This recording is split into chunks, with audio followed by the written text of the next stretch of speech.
How you doing there, guys? We're back with another video, and yeah, look who it is. It's our buddy old boy Paul. Still misleading people. He does a pretty good job showing he doesn't know what he's talking about here in this one, as he tries to explain away the NATO summit. Long story short, NATO summit happened. I still think it's going on, but essentially Ukraine got bitch slapped and told, yeah, we're not we're not giving you NATO membership at this time. You're currently engaged in a war. We cannot do it by our bylaws. Which oddly enough, there's actually 14 articles to the NATO treaty. One of which actually explicitly demands that the French language application and the English language application be a 100% word for word translation. Okay, France, that's cool. Sounds good to me. It's not really uncommon. They do that in the NHL too. They do it in a lot of places where they speak French because of how they do things and how the language is worded. But anyway, um, yeah, Polly boy, let's hear you talk about the alliance. So if you're interested, again, combatvetnews.com. Link should have appeared up here. It's also in the description and the pinned comment. Okay, let's talk a little bit about this NATO summit. This week, or rather yesterday, the NATO summit occurred in Vilnius, Lithuania. And Vilnius is, NATO basically went out here and discussed sort of a number of questions facing NATO. These sort of meetings are routine, but again, they sometimes get various levels of leaders to attend. But this year, definitely, you had UK Prime Minister Rishi Sunak here. You had, of course, Joe Biden himself. You had a real number. There's Canadian Prime Minister Justin Trudeau. All the time. And so you see that these are extremely high-level officials, right? Which usually is indicative of just how essential this conference is. It's not indicative of how essential the conference is. It's indicative of how important the member host nation considers it. So basically, think of it as if France sends its prime minister, and we'll say Poland sends the mayor of Warsaw. I don't think Poland's taking it very seriously this year. By all the NATO participants.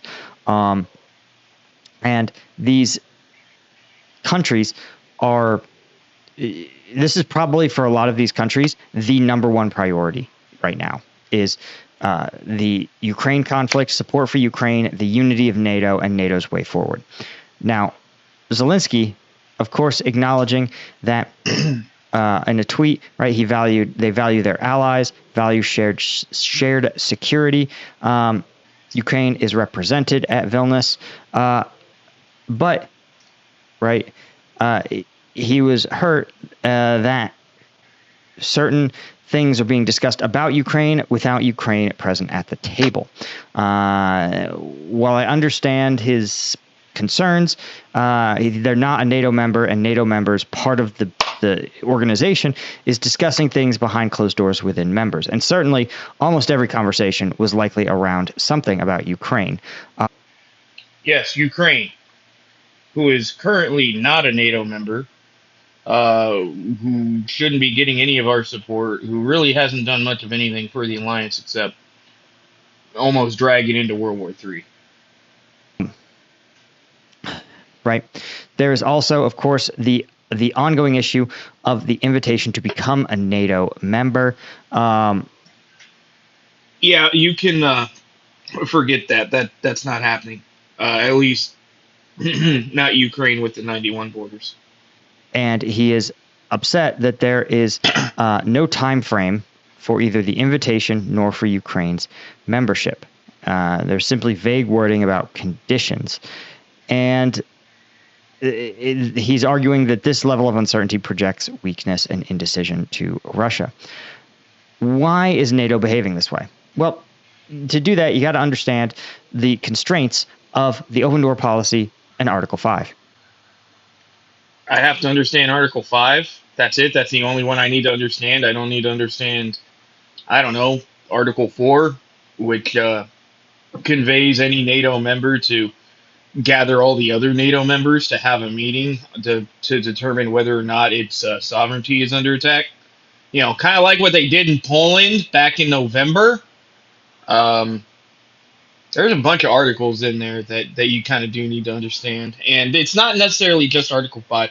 There are economic and other military aspects that one has to adhere to in order to become a member, as well as being a democracy. But in some cases, this is overlooked. And he does actually kind of get into that here, but not as much as he should. You know, typical Paul leaving stuff out just to make his side look better. Let's continue, shall we? Now, part of the issue with Article 5 is the right of NATO countries to defend themselves from aggression. And this is something that any country in NATO can trigger, from the smallest. Are you sure it's aggression? Are you sure it's not a literal incursion? Because from what I saw, it dictated that Article 5 can be triggered should any member nation have its sovereign territory attacked, its vessels at sea attacked, or its military personnel out abroad directly and indiscriminately attacked. I don't think it has anything to do with aggression. I mean, let's be real. Russia is being pretty aggressive to the Baltics right now, but you don't see Latvia, Lithuania, or Estonia sitting there screaming Article 5. All right. Hell, they aren't even screaming any of the other articles. Country can ask for Article 5 assistance from the United States, right? The largest military in the world. It's not just the United States, Paul. While, yes, NATO is basically the United States because that's one of the reasons for our overt defense spending is to make up the slack for weak allies in the alliance.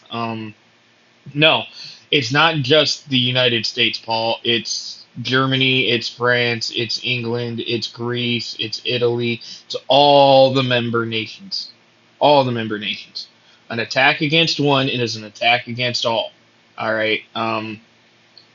You're supposed to be professional, dude.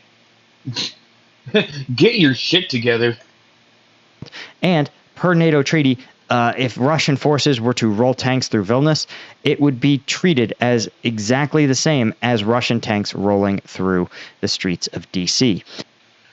Fun fact, if Swedish tanks were to roll through Vilnius right now, it would be treated as if Swedish tanks were rolling through DC right now.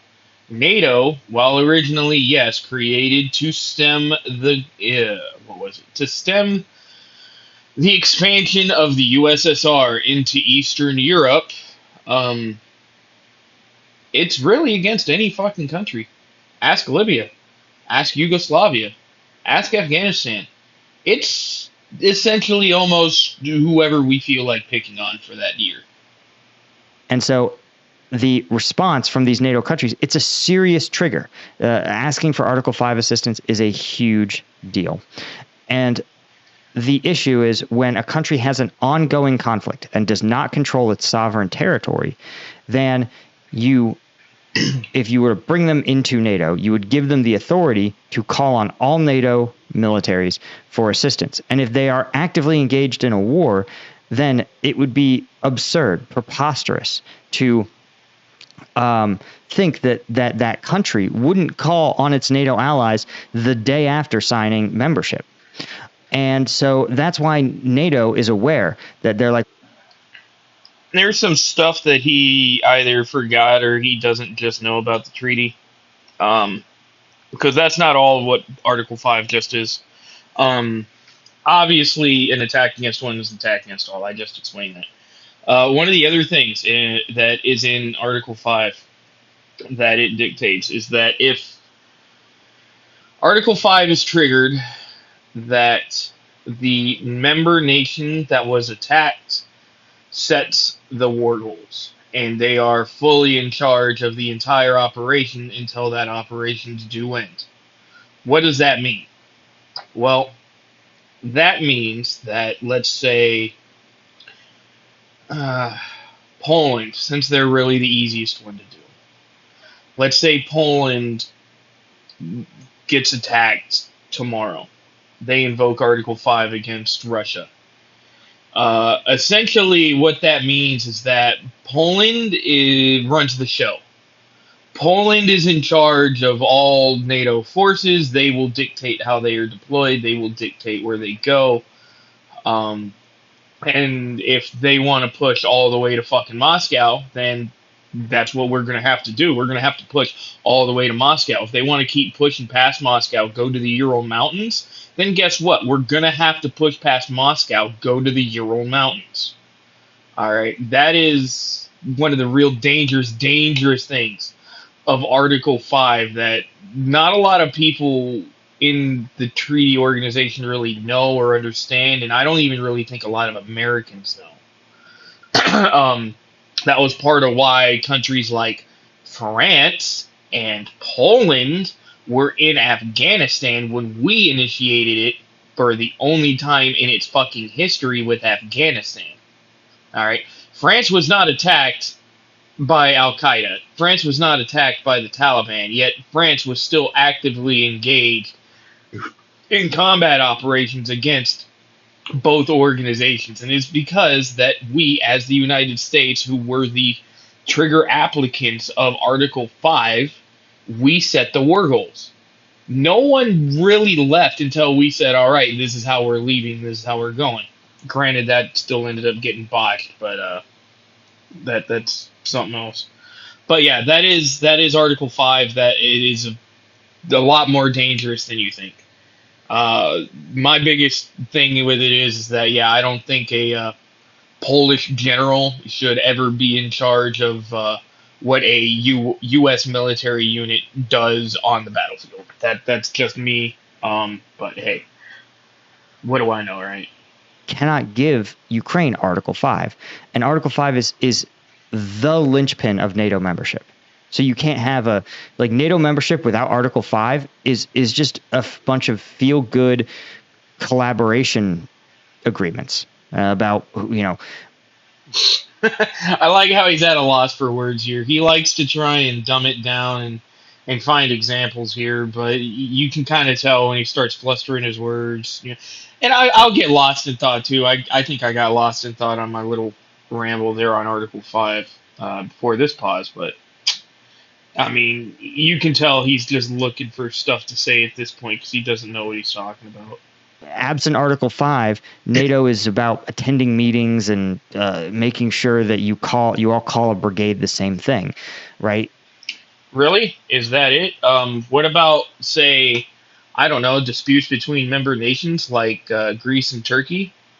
One of the articles in the Northern Atlantic Treaty Organization specifically states that member nations, if they are aggressive towards one another, need to hash it out and need to figure out a diplomatic and economic way to figure out the conflict that is ongoing between the two nations rather than blowing each other up.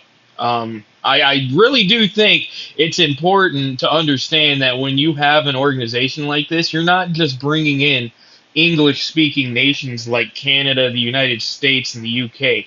You have nations like Greece and Turkey with real animosity towards each other, with real grievances towards each other, and you're trying to get them to play nice with each other. All right? Now, is that ultimately a good thing? Yes, absolutely, that's a good thing. However, in its current state, NATO is nothing more than a bumbling Cold War dinosaur that's directionless. And that's part of why we're starting to see fractures in the alliance, like with Greece and Turkey a few months ago. All right, Paul, you're once again oversimplifying it. You're wrong again, and do your research. You're a professional. Start acting like it. It's important. Those functions are still important, but they are not Article 5. So you have the issue of Article 5. You also have the issue, though, of NATO's open door policy that holds that any country with an interest. Listen to what he says. I'll back that up. I'll back that up. Listen to how he explains the open door policy. And when he's done, because he'll get to a specific country, you'll hear it. And I'm going to stop it right there and I'm going to explain away why he's wrong again. You have the issue of Article 5. You also have the issue, though, of NATO's open door policy that holds that anyone, any country with an interest in the North Atlantic can appeal for membership. That's how you end up with countries like Turkey as members. Again, you have this issue where Ukraine has to always have the door open to it. In fact, in the 90s, Russia was considered likely to become a NATO member. Do I stop? I'll let it keep going. Hold on, because I think he makes a point after this. It's highly possible. And NATO said, yeah, if Russia wants to meet conditions, they can become a member. That right there. That right fucking there tells you all you need to know about Paul. Because all you need to do is do a little bit of research on the subject, all right? Russia actually has applied for NATO membership in the past. Vladimir Putin, back in 1999, when Bill Clinton was still the president, asked Bill Clinton about Russia joining NATO. And he said, no, it'll never happen.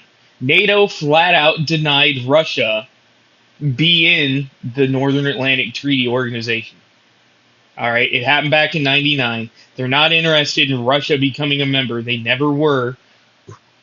The whole organization is based on, and once again, like I stated earlier, stemming the flow of communist aggression against the USSR.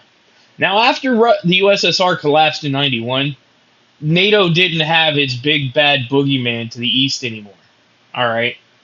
Russia democratized under Boris Yeltsin. Boris Yeltsin was voted out as president. Vladimir Putin voted in. Asks about NATO membership and gets denied. Paul, that's a simple fucking search you can do. I forget where it was at, but I still remember it was Clinton that denied Putin the membership deal. And you're sitting here trying to tell everyone that, oh, yeah, no, we'll let Russia into NATO. No, Russia tried the democratic game before. We told them, no, we're not playing it with them. We're not interested with them. And we shut the door in their fucking face. All right? Like I said earlier, you're a professional. Start fucking acting like it. But at this point, you're acting like a fucking straight-up amateur. It doesn't require NATO. While many of the countries are democracies or have varying, a Western style of freedoms, freedom of speech, right to choose your leaders through elections, that sort of thing. Not all of them. Turkey is no, Paul. It is literally required per NATO doctrine that any member nation seeking NATO membership be a liberal democracy.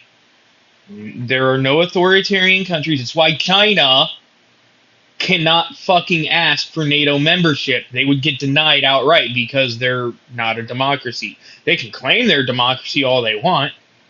But I don't know about many democracies that have a one-party system. I mean, if I really want to, I can turn that back and say I don't know many parties that only have a two-party system, but that's an argument for something else. Let's hear you grift for the Turks, Paul. Let's hear you grift for the Turks. Moderately free, a little, but certainly under an autocratic leader at the time. So really? There's no hard and fast rule about NATO membership, about who can join and who can't, but the catch is NATO is stuck in this. Actually, Paul, there is. I just labeled one of the requirements. Another requirement, and this actually hooks into the Article 5 thing that you keep referencing, because apparently that's the only article NATO has. There's only one article, and it's Article 5. Fuck the other 13. But yeah, the NATO membership also requires its member nations to spend at least 2% of the nation's GDP on defense. That's it. 2%. They made it that low specifically so that micronations like the Baltic regions, like Hungary, like fucking Slovenia. I don't know if Slovenia is a NATO member. I don't think they are. They're Yugoslavia area. Um, but like the Czech, is it Czech Republic? Anyway, it's meant so that those micronations that are in the alliance can actually be in the alliance. 2% of your gross domestic product. That's it, just to your defense. That's not a whole lot. And I understand some of these nations they make jack dick. All right, but all we're asking for is 2%. And we have member nations in the alliance right now that can't even do that. They can't even do that. Another one is that you be a liberal democracy. You're sitting here trying to make concessions for the Turks because for whatever reason it seems like everyone in Europe's trying to make concessions for the Turks. I keep bringing up, how they continue to outright deny the Armenian genocide, and I keep getting called a Russophobe for whatever reason. I mean, that has literally nothing to do with Russia and has everything to do with Turkey, the Armenians, the Kurds, the fucking people back in the early 1900s. I think it was like 19 teens to 1920s when it happened. And somehow that makes me a Russian agent for bringing up that, hey, yeah, the Turks aren't as fucking nice as you seem to fucking think, guys. Um, they've killed a lot of people. And one of their big reasons for denying Sweden right now is because they still recognize the Armenian genocide as actually happening. Uh, One of the other things with NATO membership is that all the NATO members need to agree to bring the next guy in.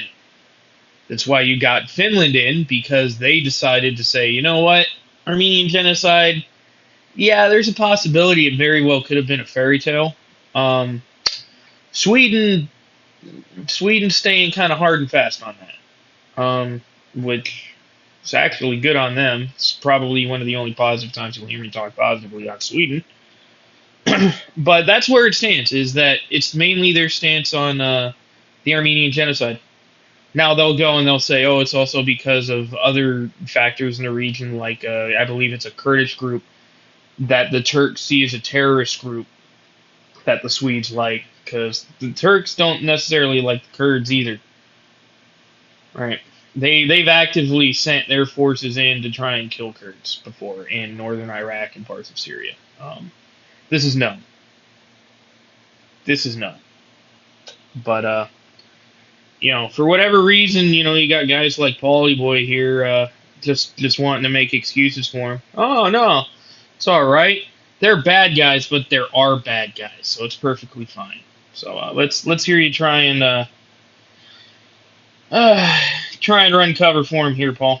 Between a rock and a hard place right now, where they say, okay, Ukraine has a right to join, but Ukraine cannot simply be brought into the fold because it would immediately embroil NATO in an existential conflict. And they can't be brought into NATO membership with an asterisk that says, but the most important part of NATO membership isn't available to you, Article 5. So that's why NATO is stuck in this situation where they say, we're trying our best. We can offer you post-war conditions, but even that, it's tough to say, right? What will post-war mean for Ukraine? Will it mean a continued occupation of Crimea or the Donbas? Will it mean even larger Russian occupation, right? Will it mean that the fighting will move to Russian sovereign territory in the form of border disputes? Would those border disputes cause an Article 5 trigger? It's tough to say. All this on top of the fact that as a NATO member, Ukraine's military would be very well trained and combat experienced, but it would still be very, very different in many ways and would somewhat be dependent on NATO aid. So I say all this to point out that when we see these sort of statements, and sometimes the media wants to spin things as mean old NATO doesn't like Ukraine or whatever narrative you're trying to spin, that these are very smart people. These are very smart people, he says. No, Actually, I'll tell you why NATO is doing what it's doing, Paul. NATO is doing what it's doing because it has backed itself into a corner with no way out. It is too heavily invested in the Ukraine conflict now, and essentially the survival of the organization is now based on Ukraine and what happens there. And it's because they've sent so much material, they've sent so much equipment. I mean, we've sent guys. You know, there are U.S. boots on the ground. They're in Kiev. This is known. Okay, this isn't like anything that's unknown. Overseeing some of the transfer of supplies and training these guys on how to use it as a last quick stopgap measure. We have NATO vehicles continuously being burned outside of Robotny in the Ukrainian offensive in Zaporizhia right now. We have Ukrainian vehicles of NATO origin, I guess you could say, mainly Bradleys and Leopards, continually being blown up by the Dnieper River.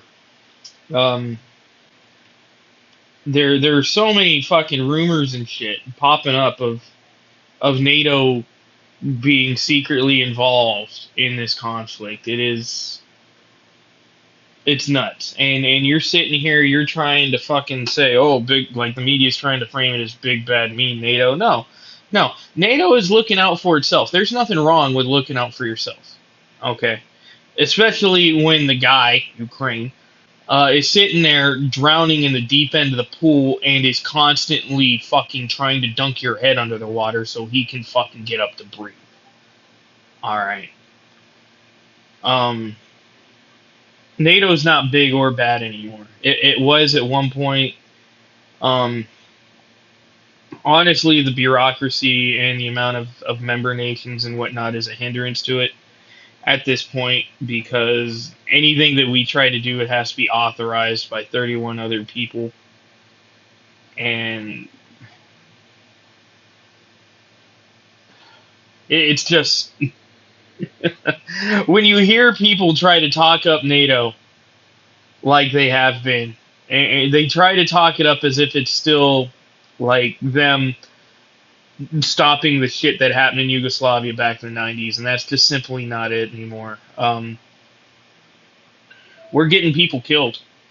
NATO is getting people killed right now, point blank. There's a lot of fucking people in Ukraine that could very well still be alive if NATO didn't see it as existential to keep pumping weapons and equipment into Ukraine like it has. And, fuck, I just had it too. I just had the thought. Oh, yes. And you can tell that NATO has never really been interested in victory over Russia and Ukraine, just due to how they've kind of been trickling in weapons and material. Now, people can go and they can say, oh, well, it's the strategy. They're trying to draw the Russians in so that way they continue to waste more men, weapons, and material. No, that's not how you do wars.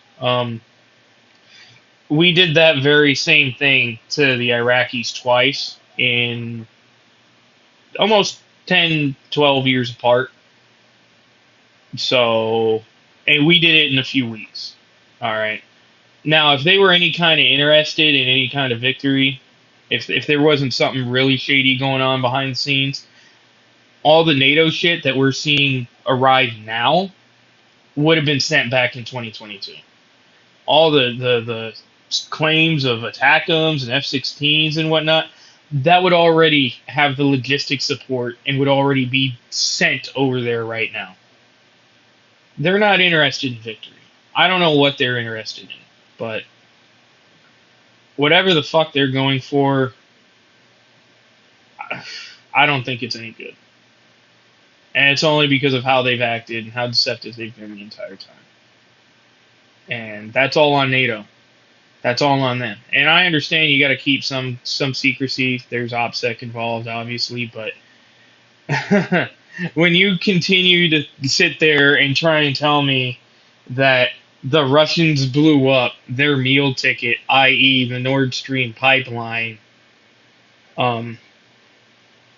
yeah, I ain't gonna believe you, especially when we've had many outlets say that that was not the case. So that's NATO. They're still having their meetings over there in Vilnius. Ukraine is not getting NATO membership, and they are mad. Who's mad?